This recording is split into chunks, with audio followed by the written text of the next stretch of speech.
मेरे सभी दर्शकों को हार्दिक नमस्कार। जी हाँ दोस्तों, आज बात करते हैं जब घर में धन की कमी हो जाए तो क्या होता है, या यूं कह सकते हैं जब घर में पैसे नहीं हो तब क्या होता है। यानी बिजनेस के लिए आपके पास में प्रॉपर कैपिटल नहीं हो तब क्या होता है। दोस्तों, क्यों करे ईश्वर किसी के पास में इस तरह की समस्या आए, मगर एक आपको गूढ़ रहस्य की बात बताता हूं। चाहे कोई करोड़पति हो, चाहे कोई अरबपति हो, चाहे कोई लखपति हो, और साधारण आदमी की तो बात ही क्या है।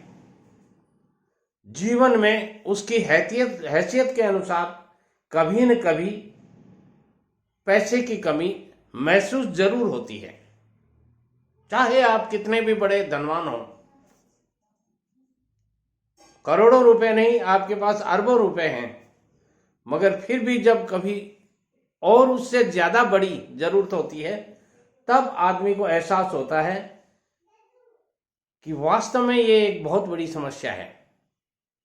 और जिनके पास प्रॉपर कैपिटल नहीं होती है, प्रॉपर रुपया नहीं होता है, या यूं कह सकते हैं जरूरत के जितना रुपया नहीं होता है, उनके तो समस्याएं मुंह बाए खड़ी रहती हैं।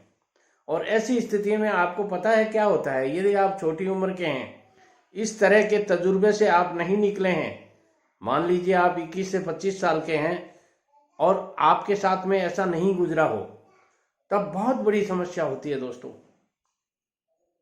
पैसा जब आदमी के पास होता है तो सब अपने खास होते हैं, और जब पैसा जेब में नहीं होता है उस समय सारे अपने पराये हो जाते हैं।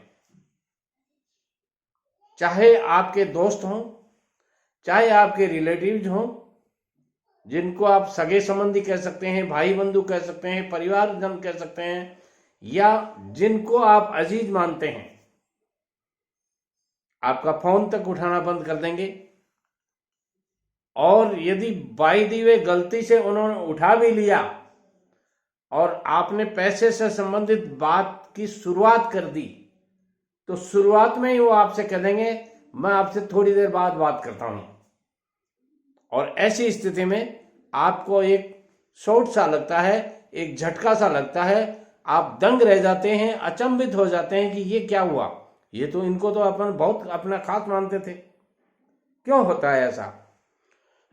सॉरी, एक्चुअली होता क्या है कि आजकल की दुनिया, देखिए पहले के जमाने की बातें कुछ और थी, हमारे टाइम की या हमारे से पहले के टाइम की बातें कुछ और थी, मगर आज का ये आर्थिक युग है। यहां आदमी ये मान के चलता है कि money is not everything but something. ये बट के आगे जो बात होती है ना, ये परेशान करती है ज्यादा। ये हर आदमी मानता है कि धन सब कुछ नहीं है, रिश्ता ही सब कुछ है। ये कहने को बातें बहुत सुंदर लगती हैं, मगर जब हकीकत में आप इनसे गुजरते हो, 9-2-11 होते हो, तब पता चलता है। जैसे कई बार कहते हैं ना, बड़ी अच्छी पढ़ाई लिखाई करने के बाद में, डिग्रियां लेने के बाद में आदमी वो सब कर सकता है जो करने की इच्छा हो। अरे भाई साहब, जब किस्मत बुलंद नहीं हो, वक्त पलटी खाता हो, उस समय देखिए उन डिग्रियों का रद्दी के भाव में बिकती हैं, बुरा लगेगा आपको। और जिन्होंने डिग्रियां नहीं ली, 6ठी 7वीं 8वीं पास हैं, कबाड़ी का धंधा करने लगे थे, ठेले पर कबाड़ी, कब लोहा ले लो, लोहा दे दो, रद्दी दे दो, कागज दे दो, पेपर दे दो, कबाड़ दे दो, कबाड़ बेच दो, ऐसे करते फिरते थे, वो धन्ना सेठ बन गए। और जिन्होंने अच्छी अच्छी डिग्रियां लेके बहुत अच्छी पढ़ाई की, 38-40 साल तक की उम्र में उन्होंने 16-16 घंटे पढ़ाई की और 1 नंबर से रह गए। क्या करें साहब, आधा नंबर से रह गए, 1 नंबर से रह गए, सर्विस नहीं लगी।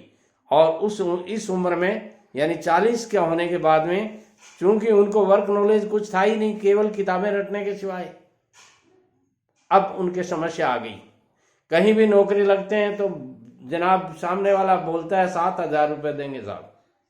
अब 40 की उम्र का आदमी, 2 बच्चों का बाप, सफेद बाल हो गए, मुश्किल से डाई लगा लोगों के काले करते हैं छोटा दिखने के लिए, और 7,000 रुपये में घर का पालन पोषण करना, 2 बूढ़े माँ बाप, उनके स्वास्थ्य का खर्चा कैसे पार पड़ेगी। ये सारी समस्याओं से जो वाकिफ होता है, जो जूझता है, उसे पता है। उस आदमी से पूछिए जिसकी मिसेज के डिलीवरी होने वाली है, हॉस्पिटल में है वो, और जेब में केवल 500 रुपए हैं, और जाते ही वहां फीस के जमा करवा लेते हैं। बताइए क्या हाल होगा उसका। पैसे का अभाव जिंदगी में सबसे बुरा है। हम जब बच्चे थे तब एक गाना आया करता था, मुझे पता नहीं कौन सी फिल्म का था और किसका गाया हुआ था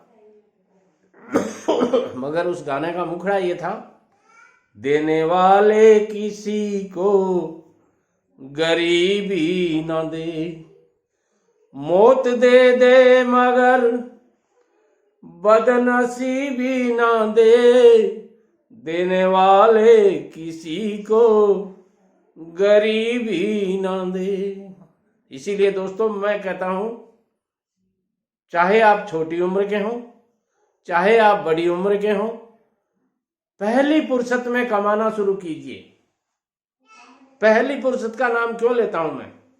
एजुकेशन जितनी आपको करनी है कीजिए, जिस सर्विस आपको लगना है लगने की कोशिश कीजिए। मैं ये नहीं कहता केवल बिजनेस करो, मगर जब भी आपको फुर्सत मिलती है, 2 घंटे की फुर्सत मिलती है, पार्ट टाइम जॉब कीजिए, क्योंकि पैसे की विशेष महत्ता है। जिन लोगों ने 21 की उम्र में काम करना शुरू किया था, 7,000, 9,000, 8,000 रुपए में सर्विस लगे थे प्राइवेट, वो लोग जब 40 की उम्र आती है तो 60,000 रुपये कमाने वाले हो जाते हैं। ध्यान से सुनिए, 7,000 की सर्विस से जो आदमी लगा था, वो 40 की उम्र आते आते 60 से 70,000 रुपये, लाख रुपए तक का हो जाता है। मगर जो आदमी सर्विस की तैयारी के चक्कर में, दोष उसका भी नहीं है, माता पिता का दबाव होता है बच्चे पे, तुम्हें ये बनना ही होगा, मेरी क्या प्रेस्टीज रहेगी, मैं इतने ऊंचे ओहदे पर हूं और उसका बेटा कुछ नहीं करता, नहीं तुम्हें ये बनना ही होगा। और इस बनने के चक्कर में वो लाखों रुपए नहीं, इससे भी आगे वाला नाम मुझे लेते हुए शर्म आती है, उतने रुपए लगा देते हैं बच्चे के कैरियर बनाने में, और उन्हें ये आभास तक नहीं होता कि कैरियर बन नहीं रहा है, बच्चे का कैरियर बिगड़ रहा है। ऐसी स्थिति में समस्याएं तब आती हैं जब 40 की उम्र आते आते एज पार हो जाते हैं, और वहां ये सोचना पड़ता है कि अब क्या करें। मैंने बहुत से ऐसे अधिकारियों के बच्चे देखे हैं, बुरा मत मानना आप, कोई अधिकारी माफ करें मुझे, मैं विनम्रता से निवेदन करता हूं कि मैंने ऐसे ऐसे लड़कों को देखा है जो बहुत बड़े उच्च अधिकारियों के लड़के हैं, मगर वो एक साधारण 3rd ग्रेड की नौकरी, वो भी प्राइवेट, कर रहे हैं। काश यदि वो समय रहते 20 साल 21 साल की उम्र में थोड़ा थोड़ा कुछ कमाना शुरू कर देते। हाउ टू अर्न मनी, देखिए ध्यान से सुनिए, 5 बातें कहूंगा मैं आपको केवल मनी के बारे में। यदि वो उस समय ये सीख लेते हाउ टू अर्न मनी, तो आज ये दिन नहीं देखने पड़ते। यदि वो उस समय ये देख लेते, समझ लेते कि हाउ टू सेव मनी, अधिकारी के बेटे थे, हाथ खर्चे के हजारों रुपए लगते थे, निकल गए हाथ से। यदि उस समय वो ये सोच लेते कि हाउ टू सेव मनी, तो आज ये दिन नहीं देखने पड़ते। और इसके साथ साथ यदि वो ये सोच लेते, ये समझ लेते, ये जानने की कोशिश कर लेते कि how to invest saved money, बचा हुआ पैसा कैसे इन्वेस्ट करें, तो कोई समस्या नहीं थी। मैंने बहुत से ऐसे ऐसे मजदूर के बेटे देखे हैं जो 10-10 रुपए पर डे के कमा के आरडी करके अपना बिजनेस कर लेते हैं छोटा सा। देखिए, मैं कहूंगा अपना बिजनेस छोटा ही सही अपना होता है। और आज जो बिजनेस आपको छोटा दिख रहा है, चाय की थड़ी लगाने वाले कोई, मैंने बहुत बड़े बड़े होटल देखे हैं, चाहे उनका नाम LMB होटल ले दीजिए, चाहे कोई स्टार होटल ले दीजिए, या कोई और नटराज होटल ले दीजिए। जो आदमी घर पे चक्की से आटा पीसने वाली चक्की से मसाले पीस पीस के बेचते थे, उनको मैंने मसाला किंग देखा है, स्पाइसेज का बिजनेस करते हुए, बहुत बड़ा बड़ा होते हुए। आप भी कर सकते हैं ऐसे। जो आदमी गली में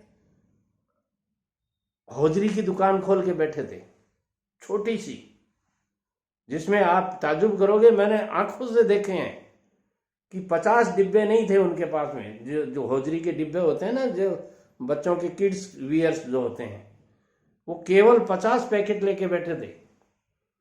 उनके आज बड़े बड़े शोरूम हैं।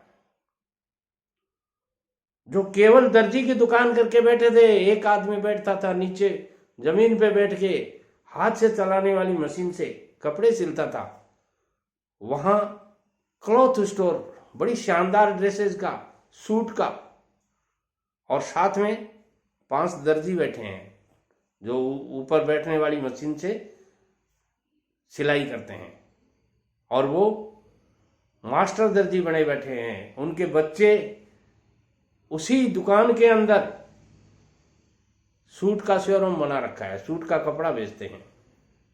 किनको जो सूट सिलाने आते हैं, वहीं सिलाई हो रही है। देखिए, पापा के अनुभव का क्या फायदा मिलता है। उन्होंने पापा को बॉस बना के बैठा दिया। कुछ नहीं करना है आपको, केवल बैठिए, आने वालों से राम राम श्याम श्याम कीजिए, दुआ सलाम कीजिए, कुछ नहीं करना है। और वो पापा भी कितने गजब के हैं कि जिन्होंने 60 साल पहले जो चीज सिलाई मशीन से काम किया था, उसी सिलाई मशीन को वहां रख रखा है शोपीस में, इसी से कमा के खाया मैंने, और दीपावली पे पूजा करते हैं उसकी। देखिए, आदमी की श्रद्धा कहां से कहां पहुंचती है। तो आप भी कोई न कोई छोटा सा धंधा, छोटी उम्र में, ध्यान से सुनना मेरी बात, कोई भी छोटे से छोटा धंधा जो आपकी पॉकेट अलाउ करती हो, जो आपका बैंक बैलेंस हो, उसके अंदर जो बात आती हो, वो बिजनेस कर लीजिए। मैं ये नहीं कहता कि आपको उसका क्वालिफिकेशन लेना पड़ेगा। हर बिजनेस क्वालिफिकेशन मांगता है, हर बिजनेस नॉलेज मांगता है। मगर यदि आपको नॉलेज नहीं है तो नॉलेज गोट कीजिए। जो चीज सीखी जा सकती है, कोई शर्म नहीं है इसमें। और एक नहीं, हजारों नहीं, लाखों नहीं, करोड़ों आदमी सीख सीख के ही कुछ बने हैं। आपको भी बनना चाहिए, बशर्ते कि आपके मन में ये है कि ज्यादा से ज्यादा पैसे कैसे कमाऊं, खूब सारे पैसे कैसे कमाऊं। यदि ये टीस आपके मन में है तो आज ही कोई न कोई छोटा सा बिजनेस जरूर कर लीजिए, और उस बिजनेस की प्रगति देखिए आप। हर बिजनेस 3 साल, समय थोड़ा ज्यादा ले रहा हूं मैं, 2 मिनट और लगेंगे वीडियो में। हर बिजनेस 3 साल स्ट्रगल पीरियड में रहता है। 3 साल बाद वो बिजनेस आपको अच्छा मुनाफा कमा के दे सकता है, या यूं कह सकता हूं, घर वालों को देने लायक मुनाफा कमा करके दे सकता है। अब बात आती है कि कौन सा बिजनेस करें। मेरी channel S N Sharma motivational speaker YouTube पे जाइए, सर्च कर लीजिए, सब्सक्राइब कर लीजिए और बेल आइकन को प्रेस कर दीजिए, ताकि आने वाले हर वीडियो का नोटिफिकेशन सबसे पहले घर बैठे फ्री के अंदर आपको ऑनलाइन मिलता रहे। उसमें मैंने एक नहीं, हजारों ऐसे बिजनेस बता रखे हैं। जो गांव से हो तो शुरू कर सकते हो, शहर से हो तो शुरू कर सकते हो, कम पढ़े लिखे हो तो उन बिजनेस को शुरू कर सकते हो, ज़्यादा पढ़े लिखे हो तो शुरू कर सकते हो। यदि पूंजी आपके पास कम है तो भी उन बिजनेसेस में से कोई न कोई बिजनेस आपके लिए जरूर हाजिर है। उन वीडियोज को देख करके आप अपने अनुभव को बढ़ा सकते हैं। आप उनमें से तय कर सकते हैं कि आपको कौन सा बिजनेस करना है, और बिजनेस करते वक्त अपने फाइनेंशियल एडवाइजर की एडवाइस जरूर लीजिएगा। केवल मेरे कहने से बिजनेस मत कीजिएगा, क्योंकि आपको अनुभव नहीं है, कैपिटल आपके पास कितनी है, ये सारी बातें आपका फाइनेंशियल एडवाइजर ही सही बता पाएगा। वीडियो पसंद आता है तो सारे दोस्तों को जो इस वीडियो के सुनने लायक हैं, देखने लायक हैं, उन सब को ये वीडियो भेजिएगा, क्योंकि अच्छी चीजों को दौड़ाना धकेलना पड़ता है, तब जाके आगे तक पहुंचती हैं। बुरी भी चीजें तो अपने आप वायरल हो जाती हैं। एक गंदी बात कहीं भी आप सुन लेंगे पूरे देश में वायरल हो जाती है, मगर अच्छी चीजों को भेजना पड़ता है, धकेलना पड़ता है, सेंड करना पड़ता है। यदि आप इस वीडियो को अच्छा समझते हैं तो अपने माताजी पिताजी को भेज सकते हैं, अपने भाई बंधुओं को भेज सकते हैं, अपने रिलेटिव्स को भेज सकते हैं, अपने अधीनस्थ को भेज सकते हैं, और यदि पति है तो पत्नी को भेज सकते हैं, पत्नी है तो पति को भेज सकते हैं, बहन है तो भाई को भेज सकते हैं। नमस्कार।